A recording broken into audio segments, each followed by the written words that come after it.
Anytime. Okay, welcome everyone to the April 17th Design Review Commission meeting. Can we start with a roll call? Thank you, Chair. We can. We have Commissioner Weingarten, Oh, present. Commissioner Valia. Here. Vice Chair Newsom. Here. Chair Case. Here. Commissioner Killian is on vacation. We have a quorum. Fantastic. So next we will move to our consent calendar. So this is for any items not on our agenda. And also the adoption of the meeting minutes from April 3rd. Can we move to adopt those minutes? Anyone? I move to adopt the minutes of April 3rd. I second it, if it's needed. Should we do a roll call? Yes, please. Okay, Commissioner Vice Chair Newsom, Yes. Commissioner Valia, Yes. Commissioner Weingarten, Yes. Chair Case. Yes. 4, the ayes carry. Awesome. Okay, next we move to public communication. So this, I apologize, is what is actually reserved for comment on items not on the agenda. And then I am also inclined to mention that under the Brown Act, the commission cannot act on items raised during this portion, the public communication portion, but we may respond briefly to statements made or questions posed. So, anyone in the audience? Okay, do we have a virtual component anymore? Great, great. Okay, so that is that. We'll move on to our public hearing. So tonight we're hearing about the Centerpoint Business Park Master Sign Program. Do we have a staff presentation?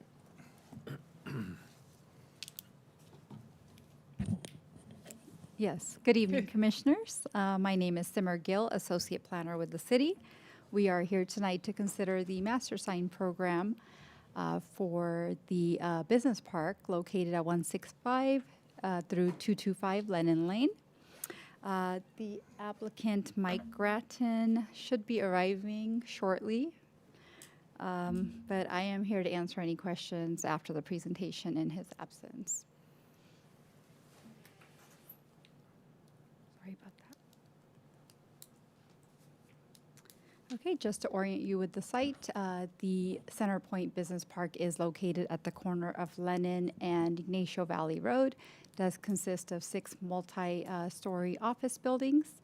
The zoning is business park, and the existing master sign program, or the current master sign program, it was adopted in 1982, and any change to that master sign program or an exception would require Design Review Commission approval, and that's why we're here tonight.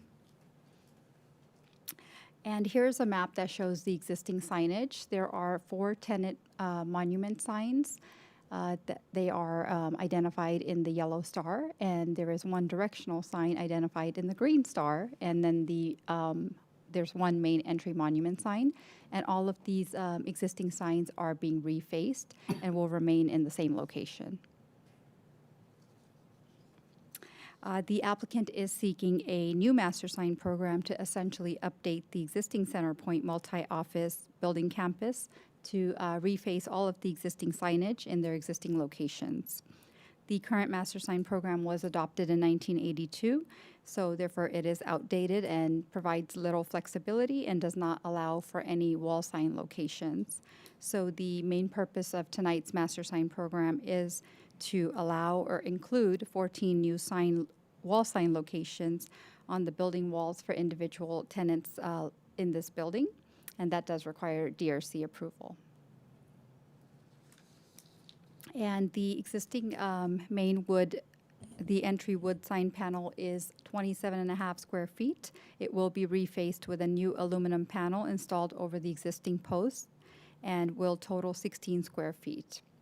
The letters will be 16 inches tall and 11 feet 10 inches in length, and it will be flush mounted onto the panel. There are existing landscape light fixtures that will remain below the monument sign that do provide external illumination. And the 4 existing tenant monument signs that you see here will be refaced with new aluminum sign panels, and installed over the existing concrete posts. 4-inch tall address numbers and 10-inch tall acrylic letters and logos will be mounted over the aluminum panels. And the maximum letter height proposed is 10 inches.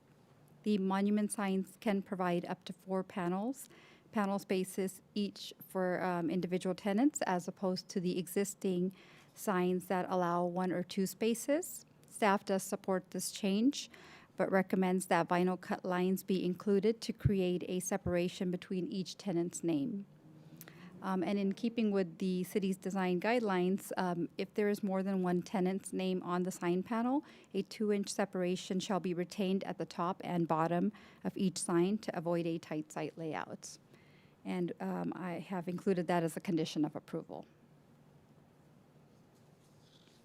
And here is the existing directory sign to your left. It will be replaced with the new aluminum sign panel that you see to the right, located in the same planter island. The proposed sign is 12 square feet and mounted atop aluminum pipes with a total height of 6 feet above grade. And currently, the buildings on site do not have any sign locations for individual tenant names. There are only address numbers. A total of 14 new sign locations are proposed on the facade of the 6 buildings. And all tenant signage will be flush mounted with studs to the building facade. And due to the varying width of the building facade, the applicant is proposing 2 options: a 25 square foot sign area that you see here, and a 50 square foot sign area outline that you see below.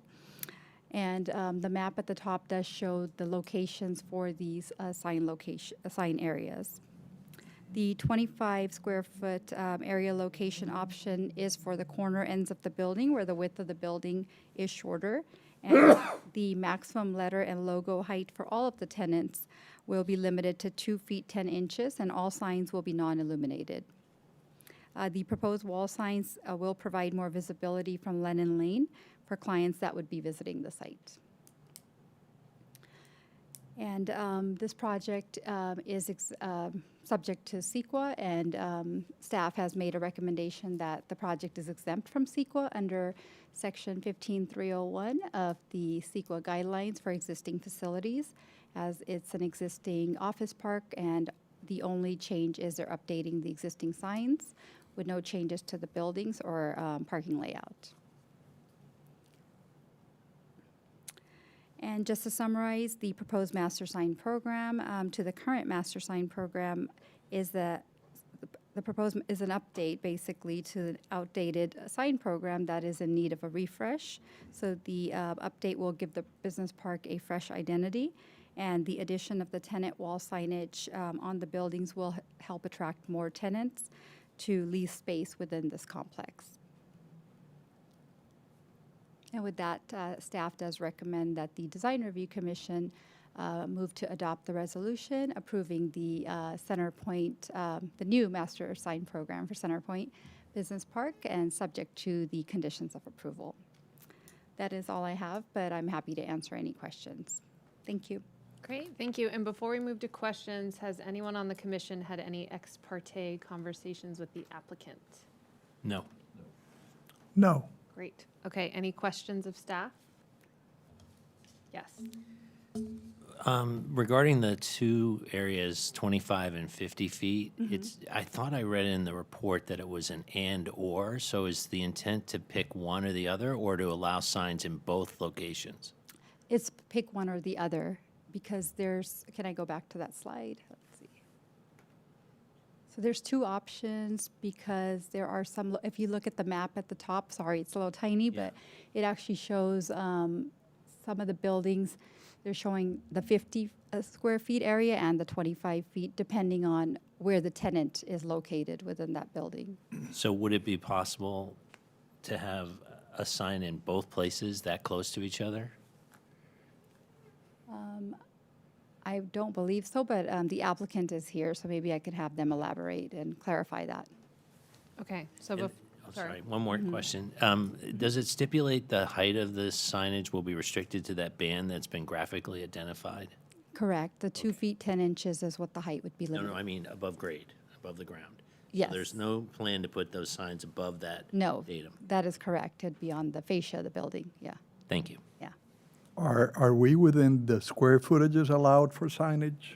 Correct. It's within the square footages, yeah. Are any of these signs proposed to be lit? No, all non-illuminated. Yeah. Okay. Is there a presentation from the applicant or just available for questions? I believe Michael Grattan, he's available for questions, but no formal presentation. Okay. Do we have any questions for the applicant? I'd like to ask a couple about the monument signs if we can. So we'll have you come Maybe. to the microphone and just state your name for us. Oh, hi. Thank you. Michael Grattan with Specialized Graphics. Cool. Maybe go back to the monument replacement sign. Can we go back to the monument sign? Sorry. Ones that are off building. Yeah, so that one, so, This is the main entry, or did you? yeah, that's fine, that's a good example here, so, I'm looking at this, and the existing one, it seems to show that the supports are angled, but you're coming back with square, so, but you're applying a new finish to it, so are we still gonna see the old angled braces there, or how does it actually work? No, it'll look like the representation there. The framing or the structure of the supports are concrete. So Okay. the aluminum cabinet or the box will be dropped on top so that it goes end to end, and it'll cover the angle, I think, if I'm understanding your question correctly, on the ends. Yeah, I mean, is that like greened over? Is there like ivy or something over the top of that you're gonna take off? I don't think there's any It's just hard to read. foliage or shrubbery there. Okay. Okay, So, but the representation that's shown there on the bottom right is accurate to what the final. that's what the end product will look like, Right, okay. and the existing vertical concrete supports are existing. So it's just going to be affixed on top of that existing Yeah. infrastructure. Okay. Okay. And it's only one, right? That's the only one, One right? yep. monument. And these are all existing signs. We're just refacing them, refurbishing them. If I may, so I think it's a good question. So there will be no remnant of the old sign visible. Correct. And then on the ends, it'll be closed off with the same material? Okay. Correct, yep. You can almost imagine like a toaster cover going over a toaster. So it'd be similar to that. So the existing concrete supports would be painted to match the building. But other than that, we wouldn't alter the concrete footings. Oh, okay. Will we see those though? Will they, the base that we're seeing on the rendering now, the gray blue, is that a new material or that's just repainting the existing concrete base? Repainting the existing concrete. Okay. Yep. And so then the lighter gray that hosts the letters is going to sit a little bit off of that because you're slipping it over the top. Is that what that? Correct. It'll be pretty tight to the existing. Okay. So it won't look like it's, something that's just been dropped on top. It'll be all fabricated to the specs, so it's as tight as we can possibly make it. Mm-hmm. Okay. Other questions of the applicant? Well, I kind of want to get an answer to my 25-foot versus 50-foot question. So So the reason why on the buildings, there are some locations that are annotated as 25 square feet and some 50, is just the way that the sizing of the paneling works. So they're all the same height all the way across. On the end of every building, it's not as wide as in the middle. So it's normally, I would think, intuitive to put the sign on the end of the building, but a lot of the address numbers are going to be on the end of the building where they currently exist. And if you're looking at this example right here, So you can see the address numbers on the far left, and then on the far right, that would be a 25 square foot band. And then all the bands in between the two end caps are wider. So those would be the 50, Yeah, no, I understood that. yep. My question is, will we have a situation where where there are two signs next to each other, one that's in the 25-foot zone and one that's in the 50 right next to it? Or, I wouldn't anticipate that, so. So it sounds to me maybe we are recommending a condition of approval that does not allow that. The majority of the buildings have, they're vacant right now. The ones that are occupied, they probably have one or two tenants in them. Each tenant probably takes an entire floor. They're all two-story office buildings. So if there was an office building where there were 3 tenants that took up the space between the 2 floors, I would anticipate that it would make sense. We would want to have the ability to put 3 signs up for the 3 tenants. I'm assuming the majority of the buildings are going to be like a single tenant occupied, or each floor will probably be a single tenant. So there might be 2 people per building. But what we annotated here on the site map, which is here, are all the possible locations. And no more than that would make any sense, because those are the only ones that are visible from the parking lot. And I don't anticipate they'll all be used up, but we're requesting that we would have the ability to use them if there was, tenants that were requesting it, and if the occupancy of the buildings made it sensible where they would want to have some signage. So What, hypothetically- oops, Go sorry. ahead. No, you go ahead. Yeah, what is the material again for this? They're not illuminated. I believe they're No, the material. 1 inch thick acrylic. So they're just Acrylic. flush mounted against, the wood on the building. and the existing numbers are engraved in the fascia panel, and you're proposing to put a flat panel over the top? Right. So it's going to be proud of the original fascia. It's going to look like, for lack of a better term, a bit of a Band-Aid with a new number on it. Yeah, I think it'll look better than a Band-Aid. Hopefully it'll be an architectural improvement. It's going to have very little dimensionality to it, and everything will match across the buildings. That back panel will be painted the same color as the wood that it's going to be attached to. So it should not be something that's going to jump out at you in terms of aesthetics. But So what is the back panel again? What material is it? Acrylic. But what's Acrylic. the fascia Everything is panel? acrylic. The fascia is wood. Yeah. And where you see it engraved, the wood is all chipping, flaking. I don't want to say it's rotting out, but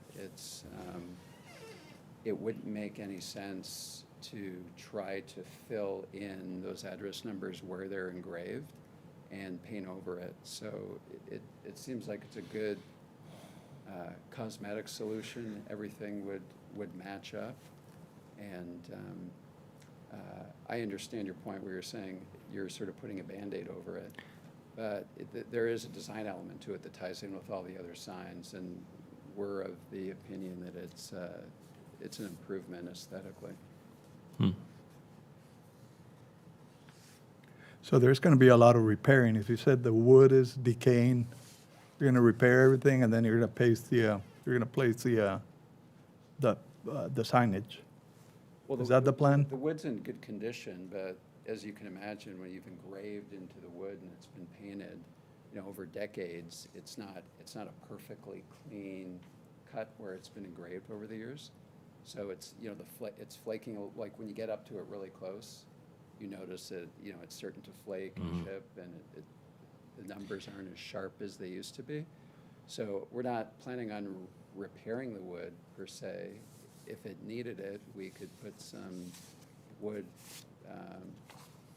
preservative product over it. But there was no intent to replace the wood, nor to refurbish the wood.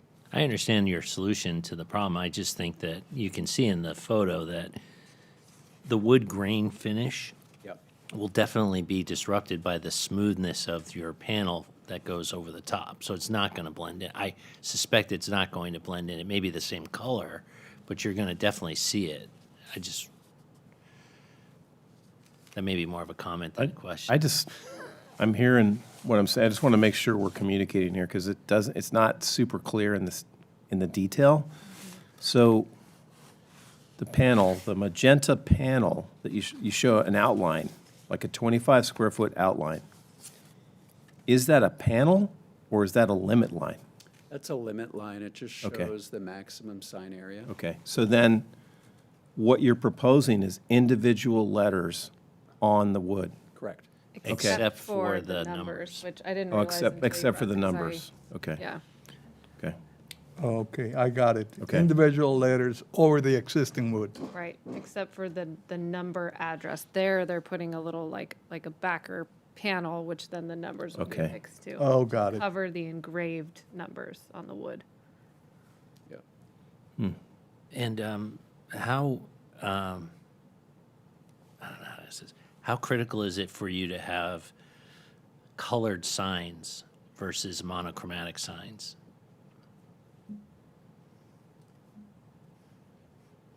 All the other signs in the Shadelands Business Park are their corporate colors. And we've done signage for Kaiser and a bunch of the other buildings in the Shadelands. And I haven't seen any of the buildings where it is monochromatic. If I'm putting myself in the shoes of the owners of the building, it's going to be easier to attract tenants to occupy these spaces if I'm allowing them to express their corporate colors on the building that people identify with. If I'm a tenant, same thing. If I'm a property manager, I'm probably indifferent unless there's a reason why it wouldn't make sense to be able to allow the corporate colors. These logos that we show here, these aren't tenants in the buildings, nor are they proposed tenants in the buildings. These were just logos that we took probably from another sign program or from the area. For example, that Kaiperm Credit Union, we've done that sign. That's existing 2 blocks down the street in the Kaiser Shadeland buildings. And the Legit Casino, that might have been from another sign program, and we were trying to show a logo that was representative of being very horizontal and wide, because I would guess most of the tenants are going to want to put it on the end in that 25 square foot spot. But you may have a tenant that has a logo that's, it's a horizontal logo, and it's not a good fit for that 25 square foot space. So I think what we tried to do is show something that would fit in that wider 50 square foot sign area box. Though I don't anticipate in reality a lot of people will be putting logos up there, because most people, their logos, they orient it for letterhead, for websites, and they're not very horizontal. And can you explain on the directory signs how you manage with 4 logos and tenants all on that limited space? And I believe there was a note in the report from the staff about some line. Could you clarify that? That was for the tenant monument signs, Yeah, these ones. where they're right going to here. have the 4, we were just assuming if they have 4 tenants and they use the 4 panel option, then we just don't want the signage to be too crammed in. So there's some sort of separation between each tenant name. So some sort of line or to create a separation between the names. So that there, we're outlining again possible sign areas depending on how many tenants might be on the monument sign, based on how many are in the building. I think all the buildings now, or the majority of them, I think maybe have 1 tenant name on them, with the exception of the one there on the bottom left where you see Thomas Dahl and Boomerang Healthcare. There's multiple tenants in that building, and that monument is for 2 buildings, not for 1 building. So we wanted to be able to accommodate more spaces on the monument sign. So that monument, you'll see it's for building 165 on the left and for 175 on the right. So it's a shared monument. So theoretically, you could have up to, on that monument, 2 tenants in Building 165 and 2 tenants in Building 175. And I believe there's one other monument that's shared, and the others are just, they're standalone for the buildings. Sorry, one more question maybe. As I look at the signage plan, I'm having a hard time seeing where the elevation that we were just looking at with the 25s and 250s actually occurs. Because on building 165, it looks like there's 2 50-foot signs. Then on building 175, there's 2 signs also really close to each other, neither at the corner. 185 is showing 1 sign, 205 is showing 1 sign. Am I reading that right? Yeah, so if you're looking at the site map here, Mr. Weingarten? Yeah. So basically, if you look at the green dots and the orange dots here, right, that represent the 25 square foot and the 50, you'll see the colors there. So if you're looking at building 165, so on the far left, you've got an address number there. And then on the far right, you've got an address number there as well. So what's being proposed on building 165 is 2 50-foot, 250 square foot building sign areas that are possible on that building. And it's not to say that the logo might only be 25 square feet, it's just saying that the possible sign area is up to 50 square feet. 'Cause Yeah. if somebody doesn't have a real horizontal logo, they're constrained on the height. So even though that shows those are possibly up to 50 square feet, in reality, they're probably going to be closer to maybe 25 square feet, like the ones on the end. But not all the buildings have that available to it on the end, or on some of the buildings, it's not visible, so we didn't show it. So if you look at building 175, so there, you've got the address number on the far left of the building, right? It's not visible on the far right from the parking lot, so we're not showing anything there. So the only thing that's really visible from the parking lot area are those 2 possible 50-foot bands. So at building 175, though, what you have not illustrated it, but what you're saying is there could be a building number, then a 50-foot sign, and then another 50-foot sign right next to it. Yeah, those are the only 2. So it'd be like 100 feet a sign.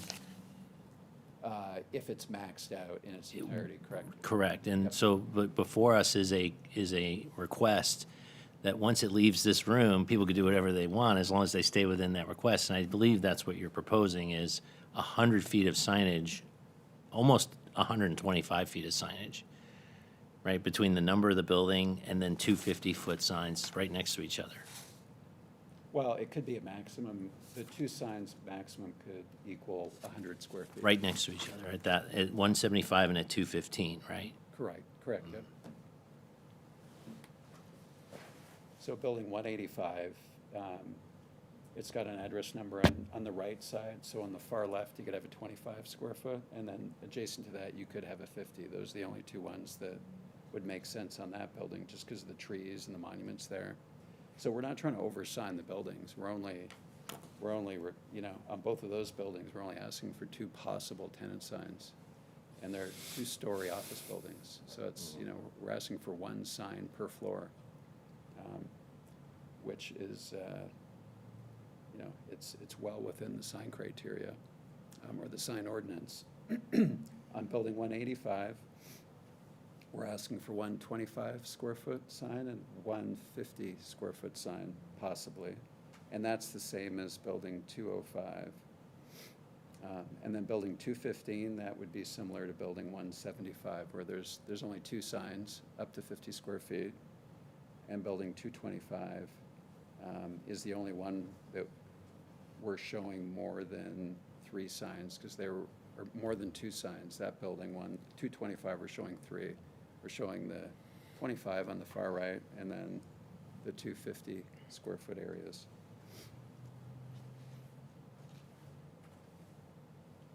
Is the concern that on the 175 or 215 building, that one tenant might take both 50 square foot things and we'll just have a big sign? I mean, I think my general concern is that, you know, we don't want Walnut Creek to look like a NASCAR and have all these signs all over every building, and those are very close together. And it is possible, I suppose. I mean, why would someone take 100 feet of signage? But they could, I suppose. I think, are we in the comment period or? No. All right, well, I'll leave it at that. I just was asking to see if we needed to ask further questions, or does anyone need more clarity from the applicant? But to respond to your question, though, there wouldn't be one sign that takes up 100 square feet. So each sign area is allocated for one tenant or one sign. So that's not contemplated where they could take up both spans for one sign just because that space is allocated for it. Each sign area is just for one sign for one Okay. tenant. Okay. Any other questions of the applicant? Okay, then we'll move to public comment. Do we have any public comment on this item? Okay, seeing none, now we move to our discussion and potentially for a motion. Who'd like to start? You go ahead and start. You have a lot of questions and opinions, which I like. I appreciate what everybody's trying to do, and I understand that in the current market that people are looking to attract tenants, and somehow signage equates to more attractability in terms of leasing real estate. But, as I mentioned previously, I think we have to guard against excessive signage in all cases, given how beautiful Walnut Creek is. And, I think that there's an obligation for us to look at, even in a building as fundamental as maybe these are, what's the architectural intent of the building, and where should signage be placed? I don't think that any blank space on any piece of architecture is a canvas, right? I think we got to be judicious about that. So I think that if the 25-foot zones are sort of demarcated as identification signage of building numbers and things like that, is it really necessary to have another sign also occupying that location, or can we just say stay within the body of the building and give yourself those 50-foot zones, and those can be utilized? Certainly on the long elevations where you have potentially a building number, a 25-foot sign, and two 50-foot signs all across one elevation. With respect to the inside buildings, 175 and 215, I understand the problem. They're not visible. They're buried in the back. It just seems like a lot of signage. By the time you're done, if every tenant took a sign, you wouldn't have any fascia left, right? Those are my comments. As far as the other signs, the monument signs, the signage at the ground, I don't know that your directional signage is that clear, but I have no fundamental objection to replacing what's there. But I don't know if the font size and those arrows, carrots, or whatever they are as clear for people as maybe they could be. But I guess that's not my job to design. So I'm just going to stick to the concerns of the architecture and the impression it gives to the community. Okay, Carlos, any comments? So, no, I mean, my only, but this was already answered. I mean, we're within the square footages allowed per building. We're not exceeding in any way the square footages, right? Correct. So I don't have any other comments. Okay, Phil? I think you covered it. I appreciate your point. I do think that we need to be mindful of the architecture. I've also been to this particular business park, and it is a little tricky to navigate, so I don't have a ton of objection to having signs. I think it does help have some kind of like branding to know where you're going, and I know that it's facing more internally to, the business park orientation of the Shadelands. So I think it's an improvement to what's there now. So with that, is anyone interested in making a motion? Any stipulations that we felt like we wanted to incorporate for this?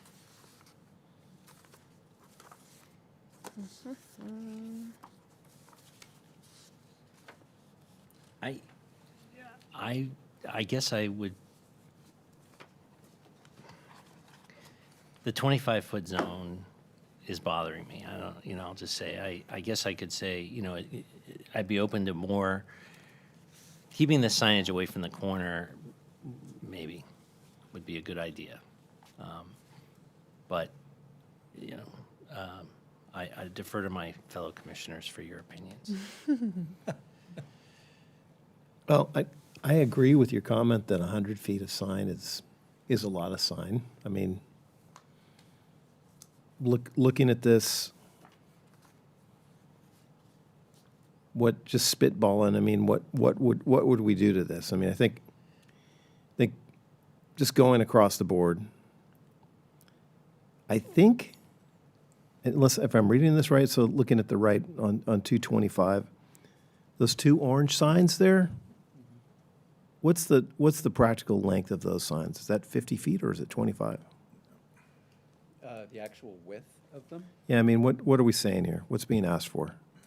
That's a great question. So I believe it is, so if you look on 20 page- feet. 20 feet, apparently. So the dimensions are on page 5 and 6 of the program. So on page 5, you've got 8 feet, 10 inches for the smaller sign. That's the Kuiperm example. And the whole panel is sort of 12 feet.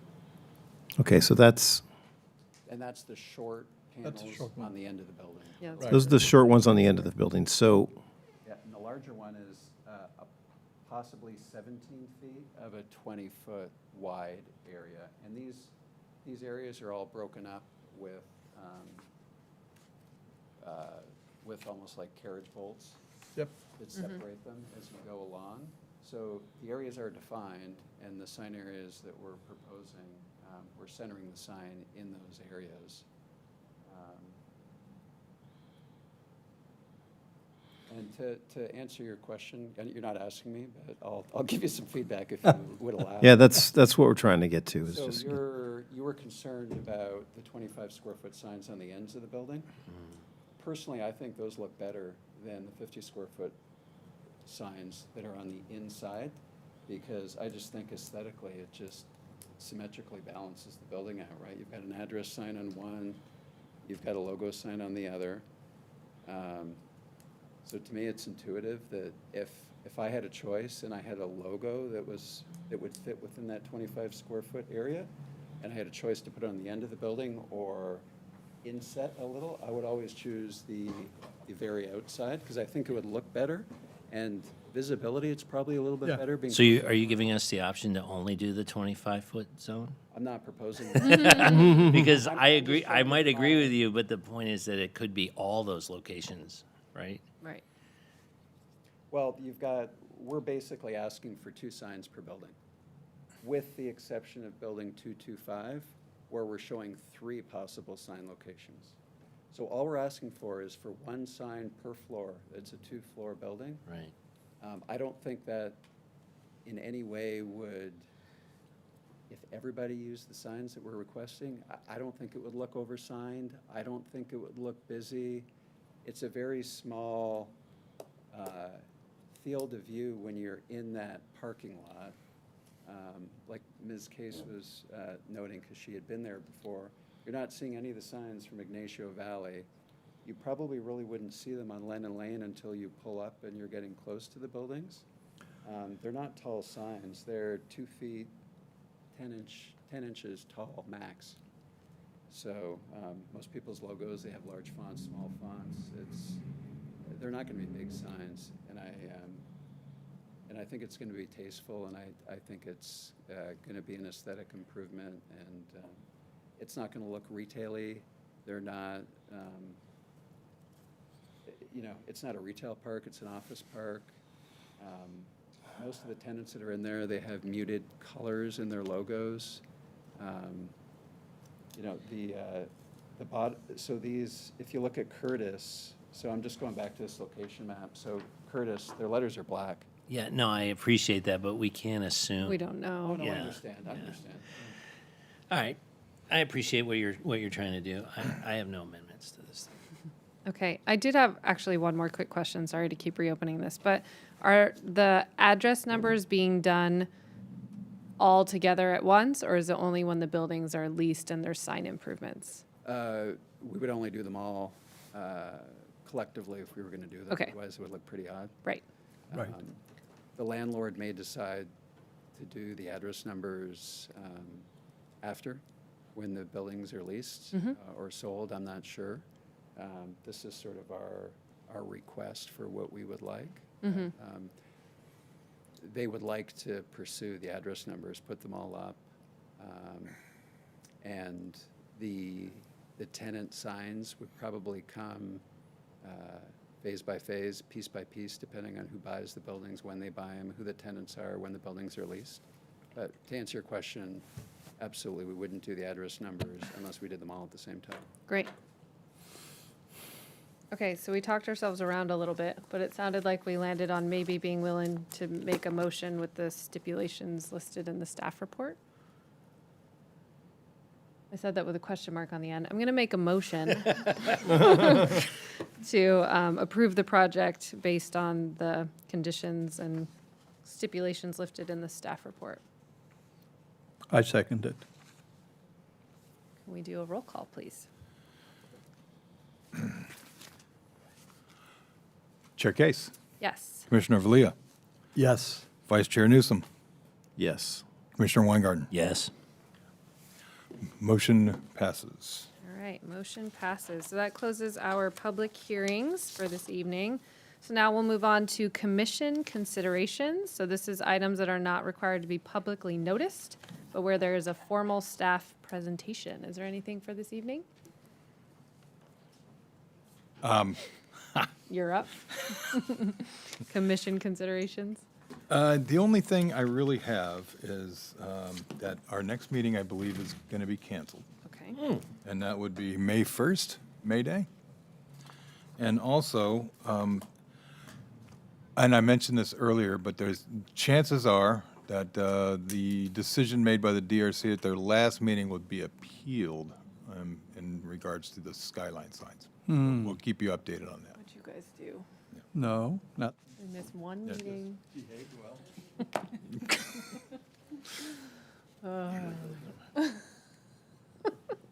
Great. Okay, commission member and staff reports or announcements. So anything from commissioners? I will be gone for a chunk of May, so don't hate me. I feel like I'm missing a lot, but I usually don't miss any. Then I'm around for a while, so.